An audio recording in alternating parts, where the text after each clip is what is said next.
এক পত্রিকার অফিসে, এক দৈনিকের অফিসে গোল টেবিল হয়েছে। কি? ওখানের বিষয়বস্তু হলো আল্লাহ তুমি ক্ষমা করে দাও।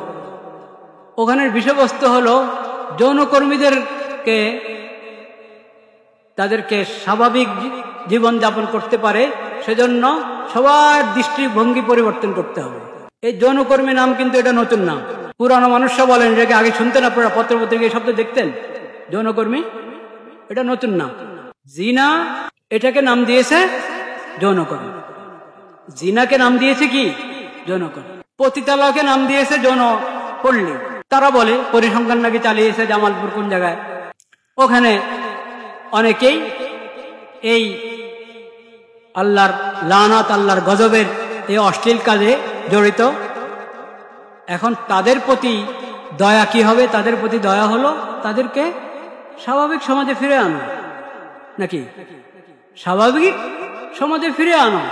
এই পাপের কাজ, এই ঘৃণিত কাজ, ওটা যে ঘৃণিত এবং পাপ এটা তাদেরকে বুঝাও, এটা যে অশ্লীলতা তাদেরকে বুঝাও, তাদেরকে স্বাভাবিক সমাজে নিয়ে আসো, তাদের সবার বিয়ে করে দাও, এটা সরকারের কাজ।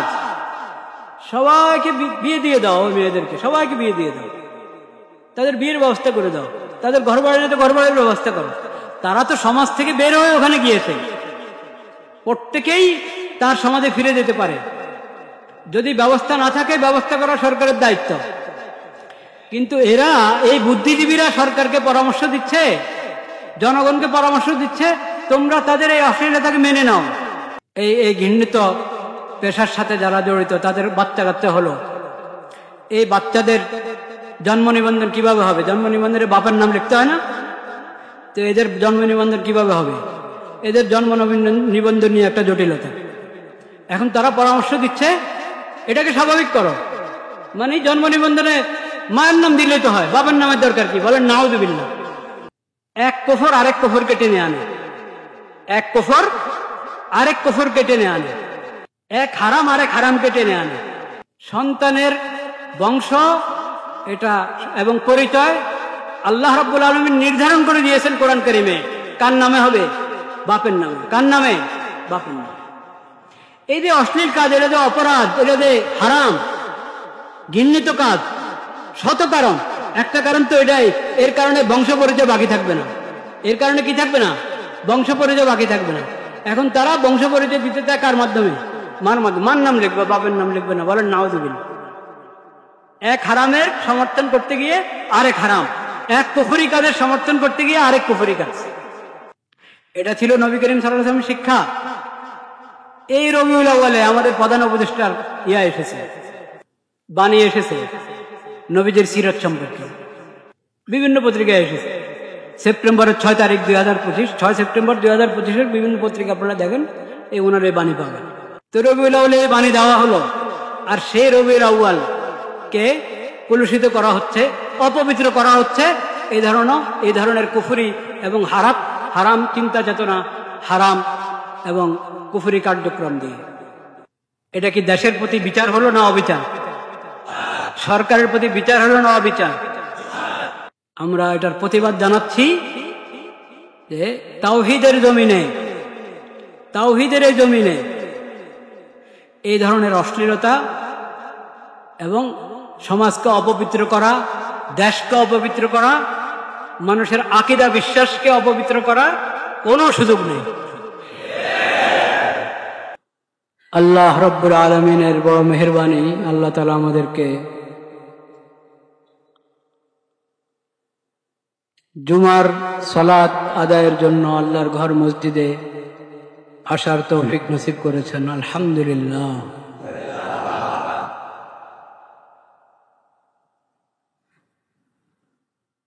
গত জুমায়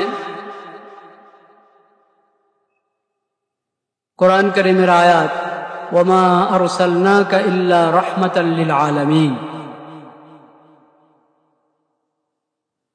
এই আয়াতের বিষয়ে অতি সংক্ষেপে কিছু কথা হয়েছিল। এই পবিত্র আয়াতে আল্লাহ রাব্বুল আলামিন বলেছেন,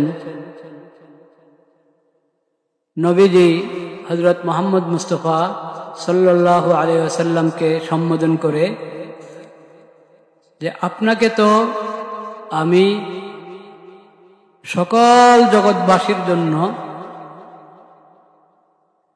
একমাত্র রহমত হিসেবে, রহমত স্বরূপে পাঠিয়েছি।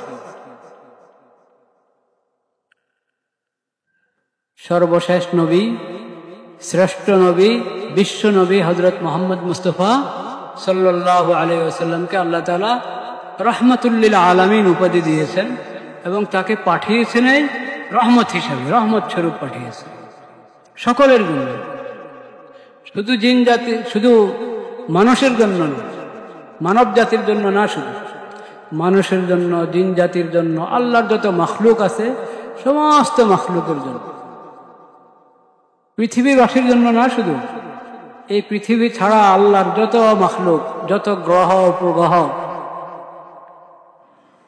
এবং আমাদের জানা আছে বা জানা নাই, জানা অজানা যত জগৎ আছে সকলের জন্য রহমত হিসেবে এসেছেন রহমতের নবী হযরত মুহাম্মদ মুস্তাফা সাল্লাল্লাহু আলাইহি ওয়াসাল্লাম।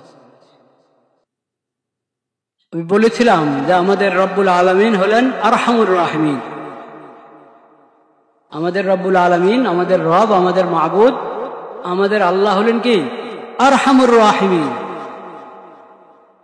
আল্লাহর গুণবাচক যে নামগুলো, সেই নামগুলোর মধ্যে সর্বপ্রথম নাম হলো আর রহমান। আল্লাহ, এটা তো সত্যাগত নাম আল্লাহ। আল্লাহর যত গুণবাচক নাম ওগুলোর মধ্যে সর্বপ্রথম নাম হলো কি আর রহমান।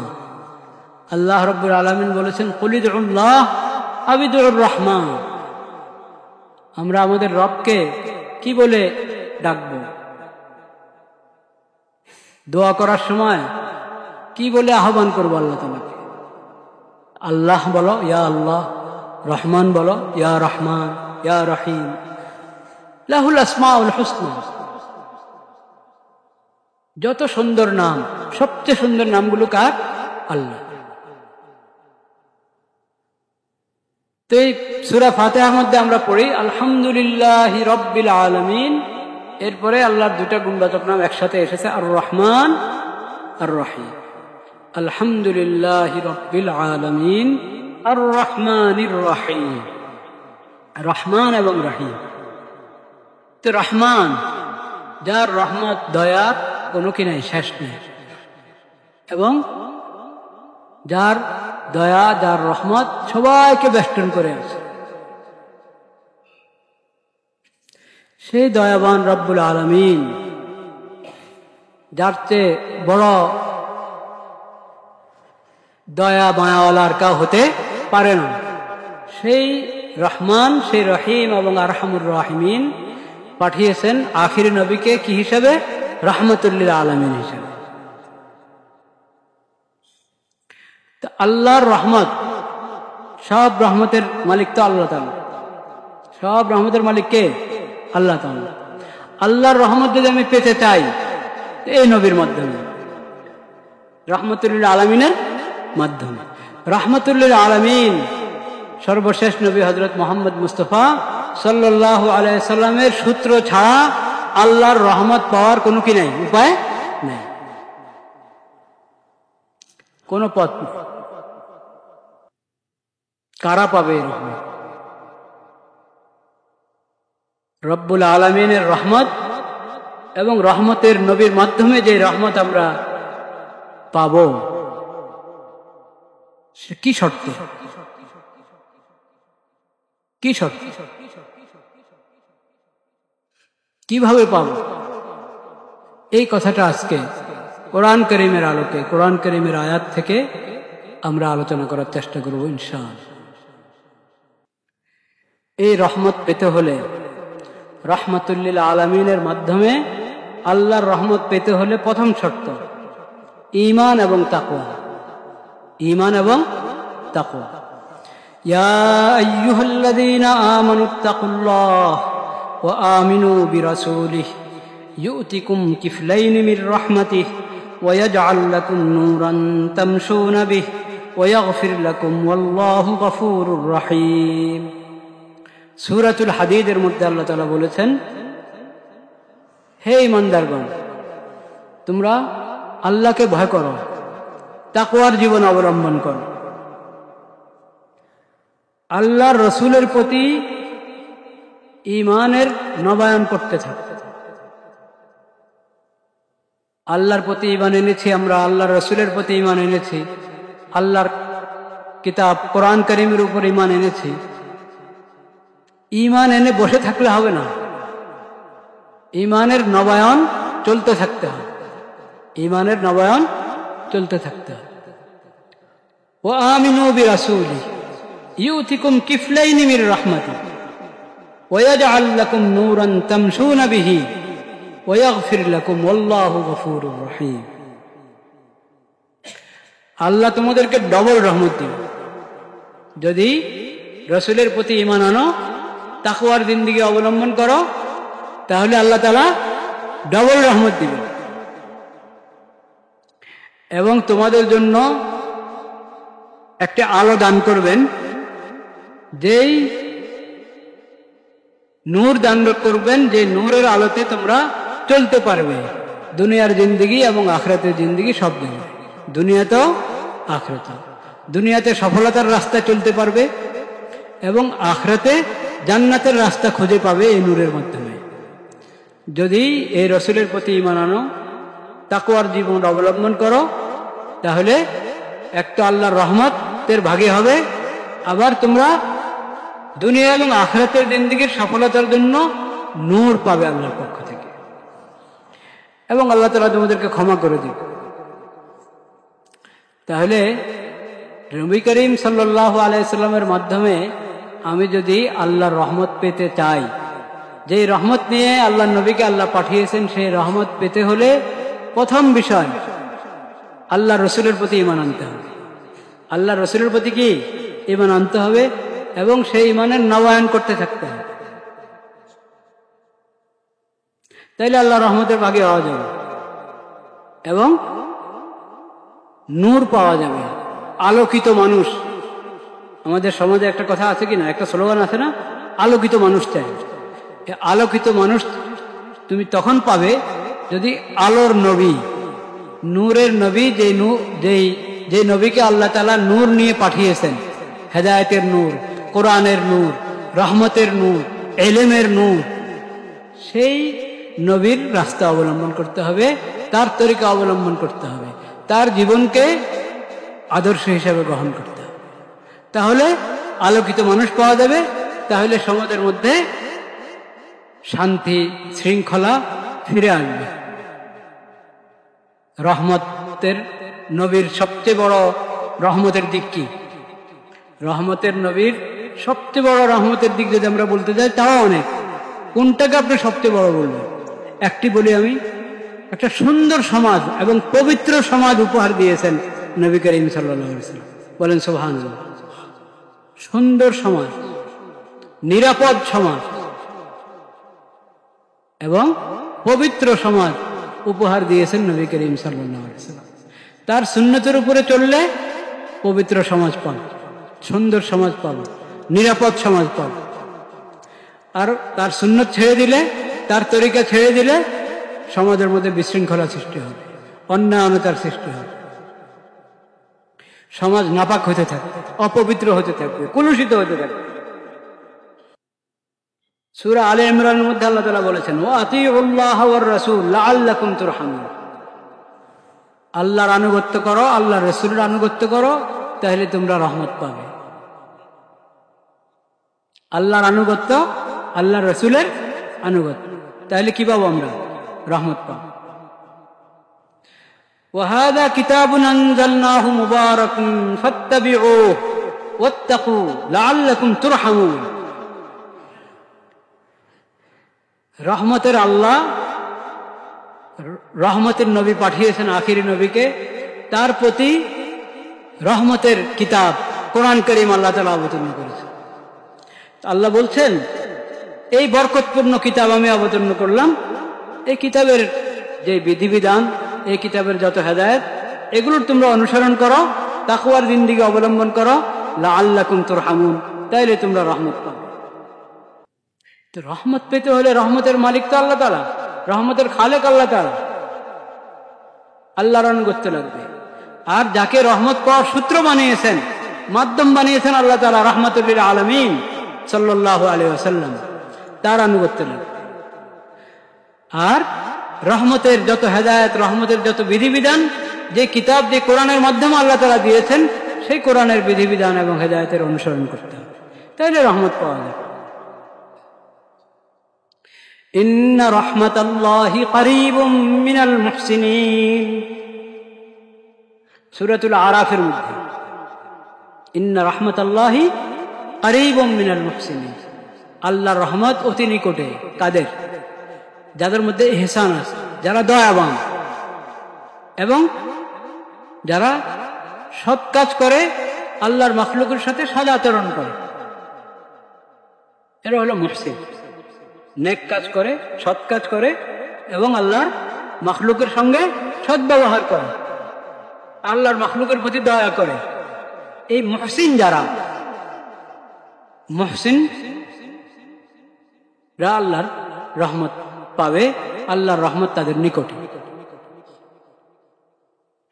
قل إنما أتبع ما يوحى إلي من ربي هذا بصائر من ربكم وهدى ورحمة لقوم يؤمنون। আল্লাহ তাআলা কোরআন কারীমের মাধ্যমে যে শরীয়ত দিয়েছেন, সেই শরীয়তের মধ্যে রয়েছে হেদায়েত এবং রহমত। কাজে ওই ওহির মাধ্যমে, কোরআন সুন্নাহ হাদিসের মাধ্যমে আল্লাহ তাআলা যে শরীয়ত তোমাদেরকে দান করেছেন, এই শরীয়তের অনুসরণ করো, এই শরীয়ত মেনে চলো, তাইলে রহমত পাবে। কারণ এটা তো রহমতের শরীয়ত, এই শরীয়ত মেনে চললে রহমত পাবে। فَأَمَّا الَّذِينَ آمَنُوا بِاللَّهِ وَاعْتَصَمُوا بِهِ فَسَيُدْخِلُهُمْ فِي رَحْمَةٍ مِّنْهُ وَفَضْلٍ وَيَهْدِيهِمْ إِلَيْهِ صِرَاطًا مُسْتَقِيمًا। সূরাতুন নিসার মধ্যে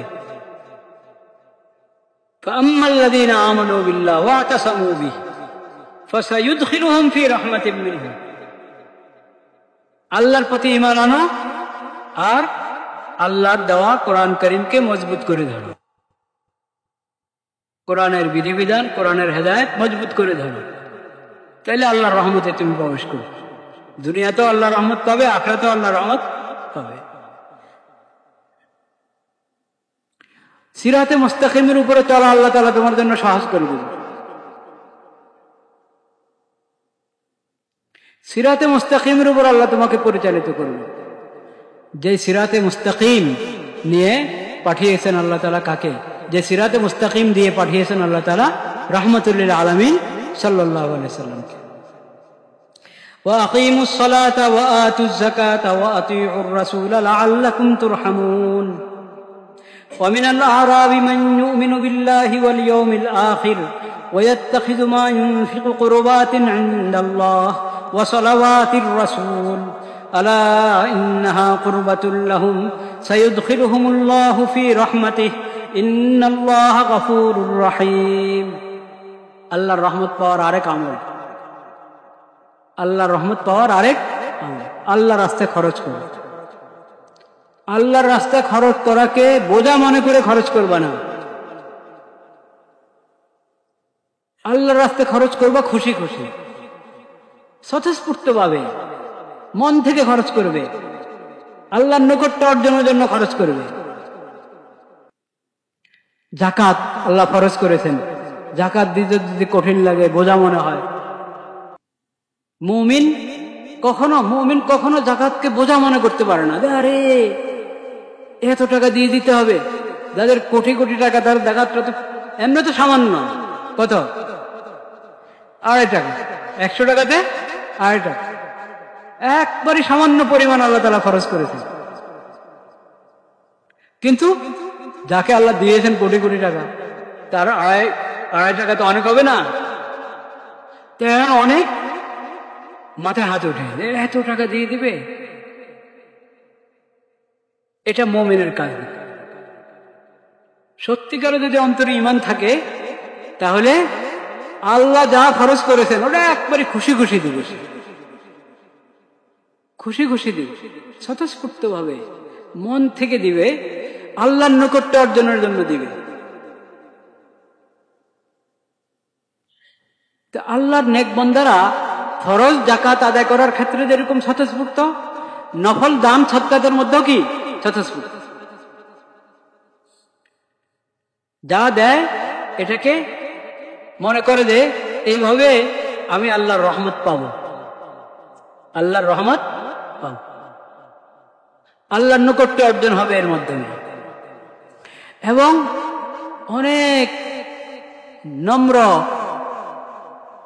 অনেক নম্রতার সাথে, বিনয়ের সাথে যাকাত পেশ করে। ওয়াল্লাযীনা ইউতুনা মা আতাউ ওয়া কুলুবুহুম ওয়াজিলা, যা আল্লাহ রাস্তা দান করে একবারে অন্তরে ভয় থাকে, অন্তর প্রকম্পিত অবস্থায় আল্লাহর দরবারে দান করে। আল্লাহ মেহেরবানি করে কবুল করবেন তো? এটা তো আল্লাহর দেওয়া, এই সম্পদ কার দেওয়া? আল্লাহর দেওয়া, আল্লাহ মেহেরবানি করে দিয়েছেন। এখন আল্লাহর নৈকট্য অর্জনের জন্য আমি আল্লাহর কোনো বান্দাকে দিচ্ছি, অসহায় ব্যক্তি, গরিব মিসকিনকে দিচ্ছি, বা কোনো নেক কাজের ব্যয় করছি, জনকল্যাণমূলক কাজের মধ্যে রাস্তাঘাট, টিউবওয়েল লাগিয়ে দেওয়া, মুসাফিরখানা, মেহমানখানা, মসজিদ, মাদ্রাসা, মক্তব, এতিমখানা, যদি সঠিক অর্থে এতিমখানা হয়। এখন তো এতিমখানা এর নাম ব্যবহার করা হয়, কিন্তু এতিমদের যথাযথ সেবা হয় না। আর এতিমখানার নামে কেন এতিমখানা করতে হবে? এতিমখানার নামে এতিমখানা করা তো দরকার না। এতিমদেরকে প্রত্যেকে নিজে জিম্মাদারিতে নিয়ে নেবে। প্রত্যেকে যদি এতিমদেরকে জিম্মাদারিতে নিয়ে নেয় যথেষ্ট।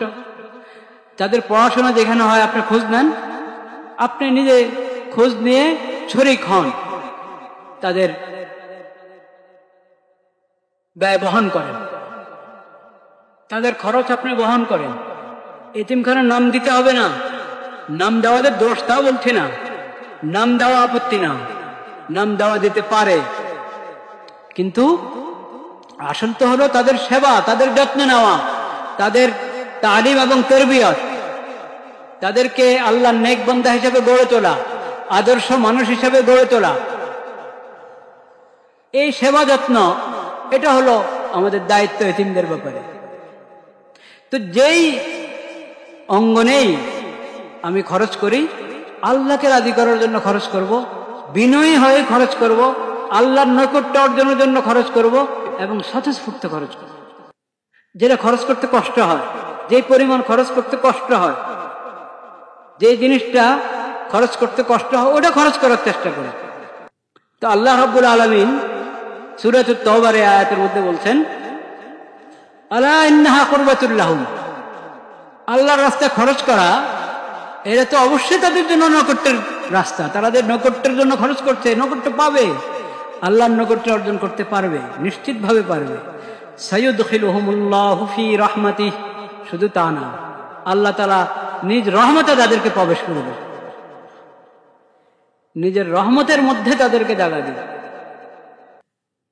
ওয়া আকিমুস সালাতা ওয়া আতুজ যাকাতা ওয়া আতিউর রাসূলা লাআল্লাকুম তুরহামুন, সালাত কায়েম করো, যাকাত আদায় করো, রাসূলের আনুগত্য করো, তাহলে রহমত পাবে। ওয়া ইযা ক্বিলা লাহুম ইত্তাকু মা বাইনা আইদিকুম ওয়া মা খালফাকুম লাআল্লাকুম তুরহামুন। আল্লাহর রহমত পাওয়ার আরেকটা বিষয়, সেটা হলো উদাসীন হয়ে থাকবে না কখনো।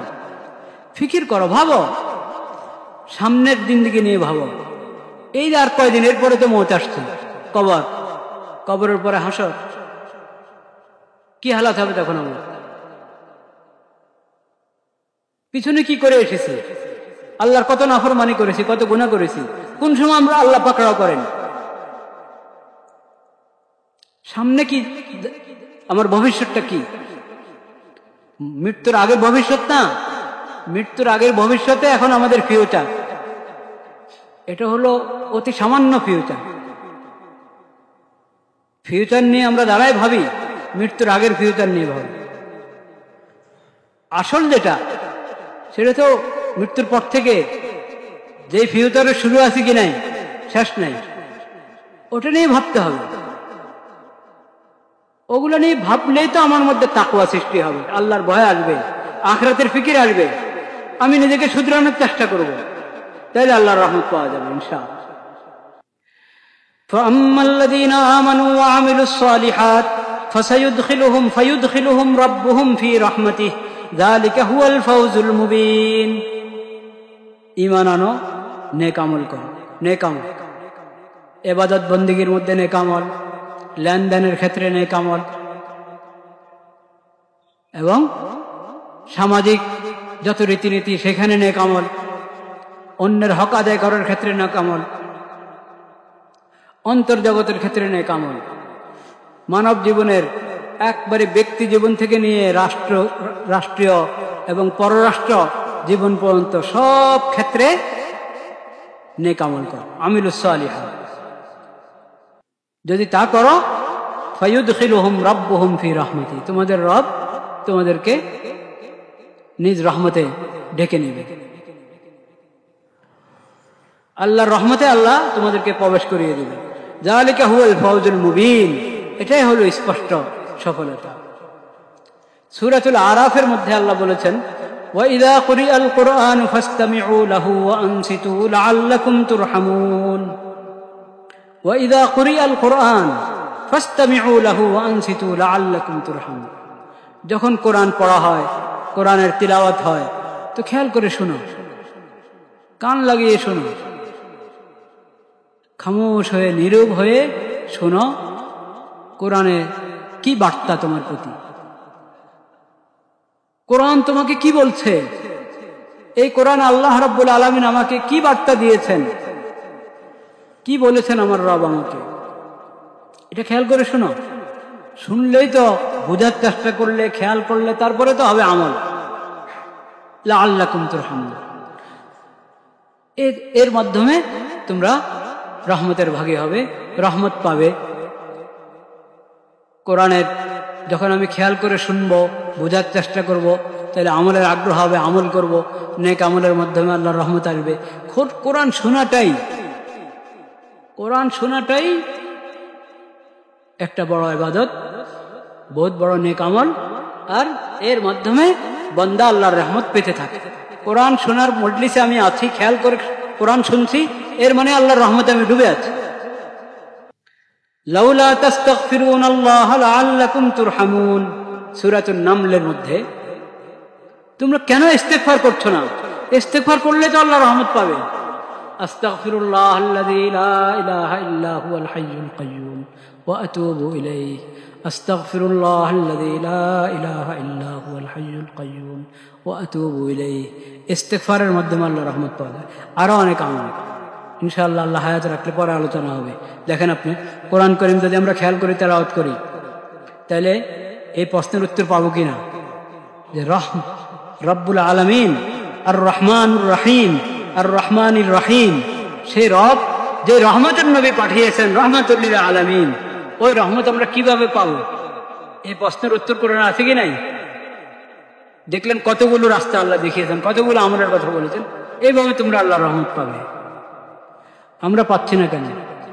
আমাদের সমাজে আল্লাহর রহমতের অভাব আছে কিনা? আছে। কেন?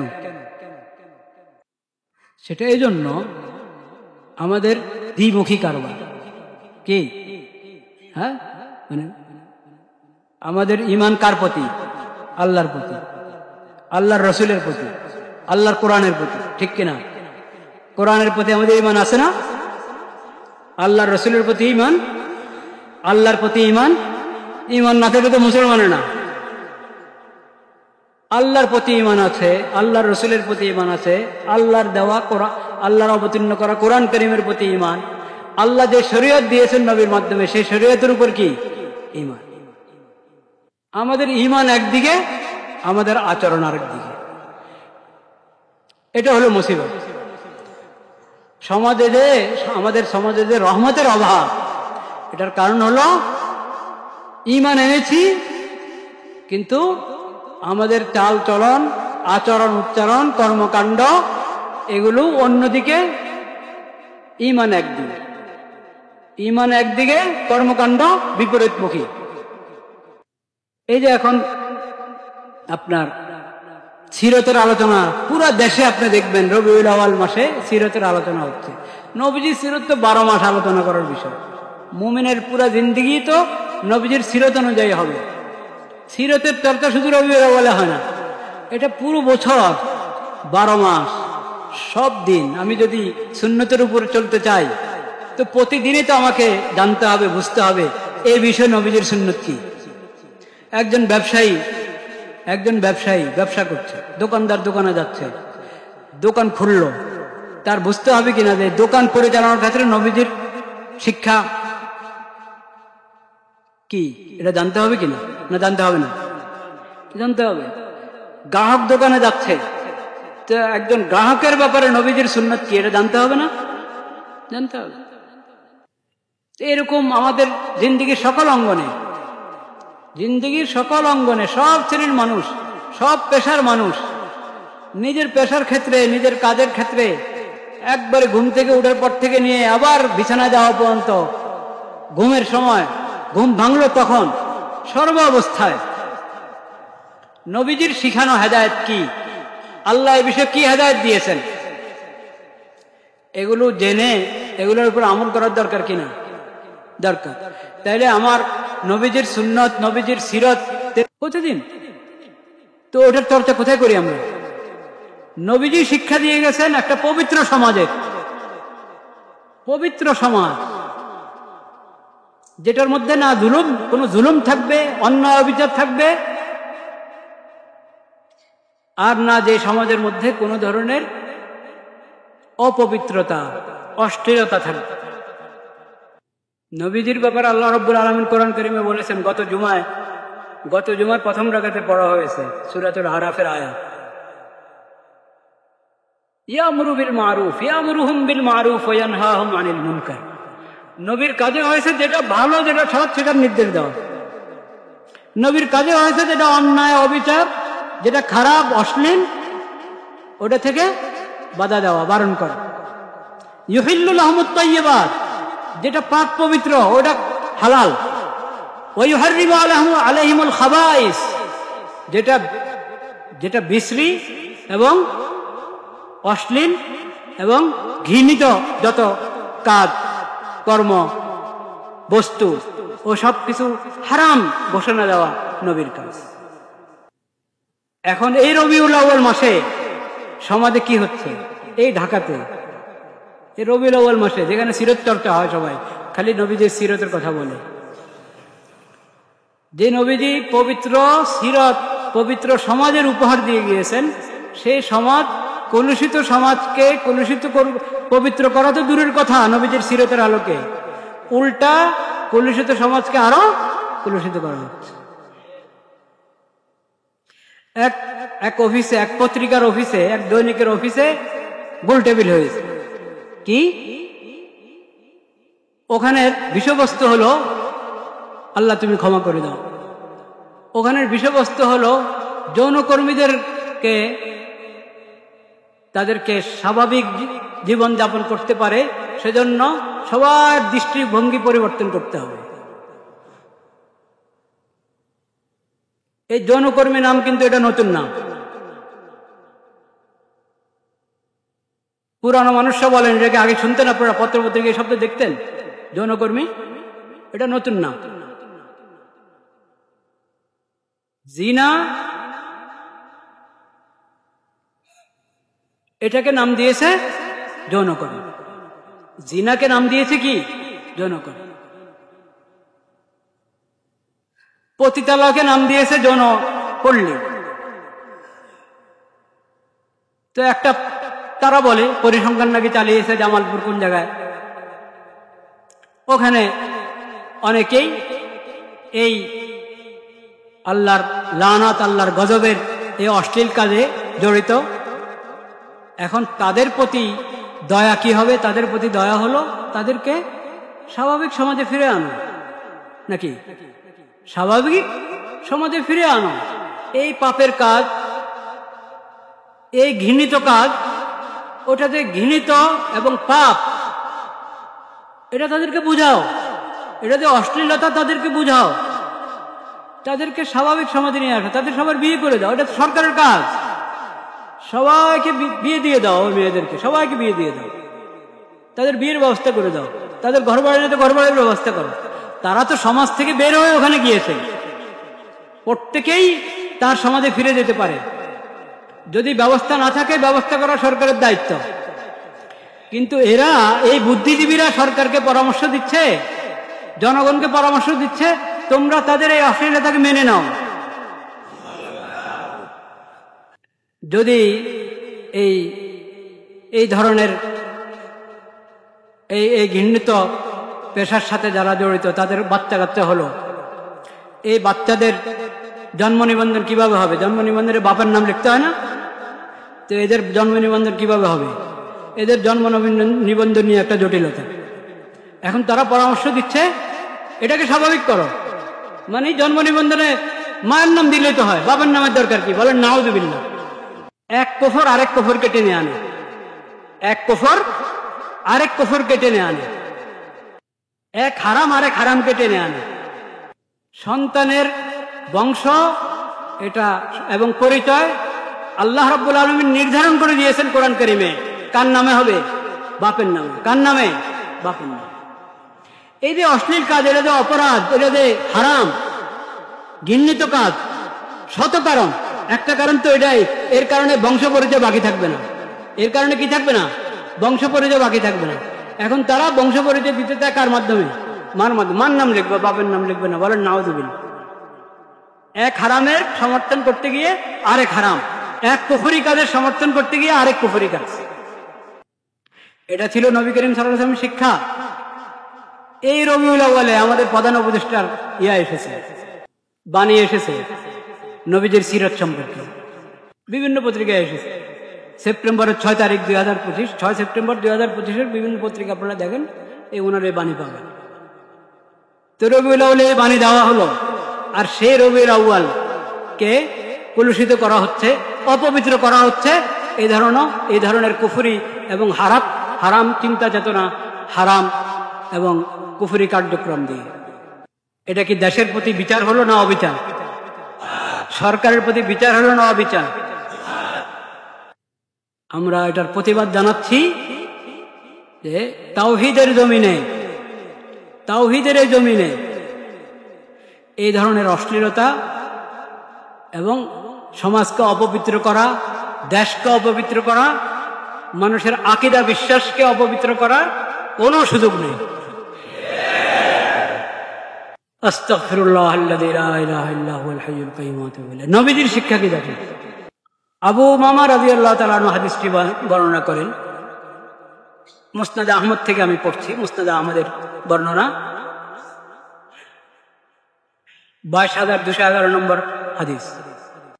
আবু উমামা রাদিয়াল্লাহু তাআলা আনহু বলেন, ইন্না ফাতান শাব্বান আতান নবী সাল্লাল্লাহু আলাইহি ওয়াসাল্লাম ফাকালা ইয়া রাসূলুল্লাহ ইদান লি বিজিনা فأقبل القوم عليه فزجروه وقالوا مه مه فقال أدنه فدنا منه قريبا قال فجلس قال أتحبه لأمك। লম্বা হাদিস, আমি হাদিসের মর্মটা বলে দিচ্ছি। এক যুবক নবী করিম সাল্লাল্লাহু আলাইহি ওয়াসাল্লামের কাছে এসেছে, বলল, ইয়া রাসূলুল্লাহ, আমাকে আপনি জিনার অনুমতি দেন। নাউযুবিল্লাহ পড়ার বিষয়, কিন্তু ওই যুবকের অবস্থাটা আপনি দেখেন। সে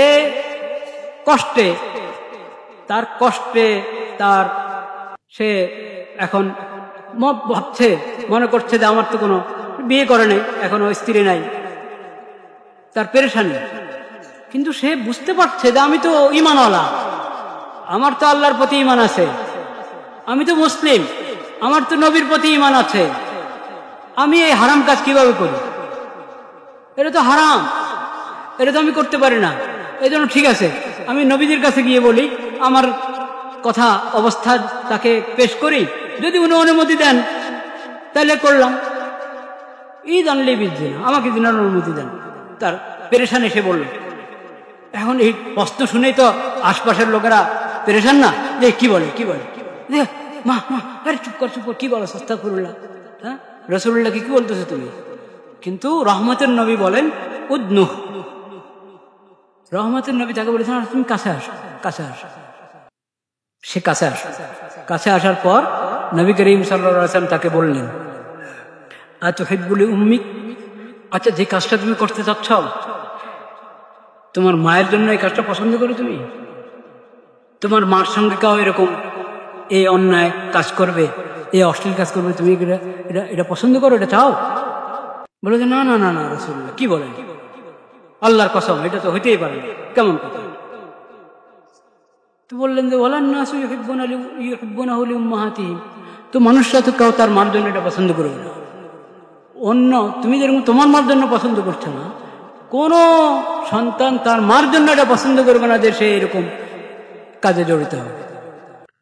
এরপরে বললেন আতুহিব্বুহু লিবনাতিক, ফালা ওয়াল্লাহি ইয়া রাসূলুল্লাহ জাআলানি আল্লাহু ফিদা, ক্বালা ওয়ালান নাসু ইউহিব্বুনাহু লিবানাতিহিম, তোমার যদি মেয়ে হতো, মেয়ে থাকতো, তোমার মেয়ে সঙ্গে কেউ এরকম করো, এটা তুমি কি চাও, পছন্দ করো?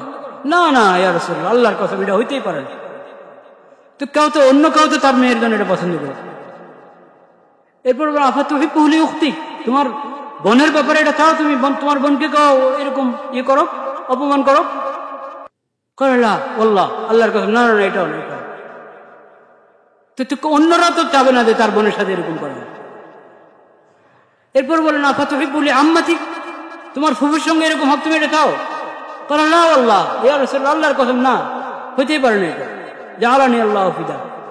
ক্বালা ওয়ালান নাসু ইউহিব্বুনাহু লিআম্মাতিহি, অন্যরা তো চাবে না যে তার ফুফুর সাথে এরকম হক, তাহলে তোমার খালার সঙ্গে এরকম হক তুমি চাও?